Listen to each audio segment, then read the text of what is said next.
শুনো, তোমার নাম হইলো ভুট্টু, হুদাই মনে করো তোমার নাম ভুট্টু দেয় না মানছে, ঠিক আছে? বিজ্ঞানীরা গবেষণা কইরা তারপর তোমার নাম বানাইছে ভুট্টু। এই কথা আমার ঠিক আছে নি? ঠিক আছে। এখন যেহেতু মনে করো যেতেছি দান্দা পানির কাহিনীটা আগে শুনো। ভাই যেমনি হোক আমার ভাইরাল পার্সন বানায় দিতেই হইবে, ঠিক আছে? ভাই কথা 100, ঠিক আছে। থাপ্পর ফুপুর যে জায়গায় যেমনে লাগে হেমনে মারবা। তুমি 100 পাতলই দিও, তুমি গ্যাংস্টার। এই বেটা তুই বেদ বেটা বেশি কথা কস। এই মিয়া বেশি কথা কই মানে ফাউল মিয়া, যেমনে কইছি এমনে কইবেন, ভাইরালের লেভেলে যেমন লাগবো। আগের রূপটা ধরলে চিনবি নালে চিনবি না।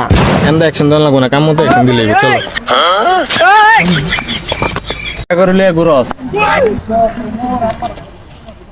একেডা বুঝলাম না ভাই, ইস হিটার ভুট্টু চিনো না? এই ভাই তুমি জীবন বৃথা, আপনারে চিনবার পারে না ইয়া। চিনবো কেমনে, পোলামান মানুষ।